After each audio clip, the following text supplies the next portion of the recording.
You know, we're also right across the river from Arlington Cemetery, and the extraordinary gravesite of Benjamin Piatt Runkle is there, just really a stone's throw from the grave of John F. Kennedy. It's a very special place to go on a tranquil Saturday or Sunday morning, to walk through that cemetery and to walk over to his grave and to think, here is a man that was one of 7 who lit a flame many, many years ago that has gone through generation to generation to generation and still lives in me and in my life. And that's a very inspirational thing that's just right here in Washington, D.C. There are billions of people around the world who will never walk in that house. There are billions of people around the world that will never even come to our country. There are actually billions of people around the world that will never meet an American in their lifetime. But they know that that White House represents American freedom and democracy, and it's a symbol to the world.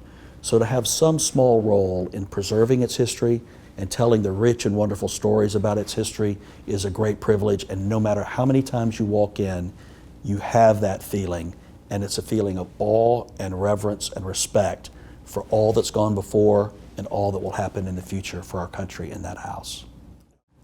Well, given that I did not pledge until the spring of my freshman year, that gave me an opportunity to spend time at the fraternity house, to meet some of the guys that were already brothers and guys that were actually pledges at that time, and build some friendships and get to see them interacting. You know, the brotherhood is demonstrated in their day-to-day actions, not just in what they pitch to you during a recruitment process. And so I was able to see that over the course of several months, and it really resonated with me. I could tell at other houses they were talking about it, and at the Sigma Chi house they were living it.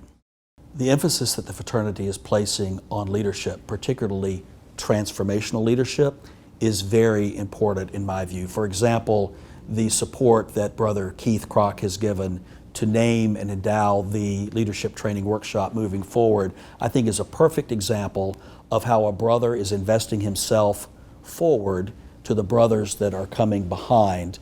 When I go to an undergraduate chapter, even my home chapter of Iota, I don't go there because I think I'm going to teach them something.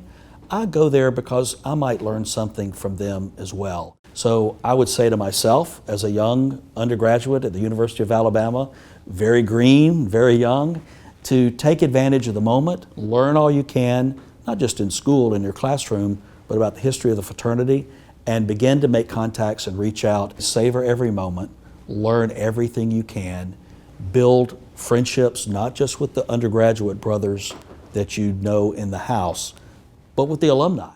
Students today have the luxury that I did not have, and that's digital electronic communication.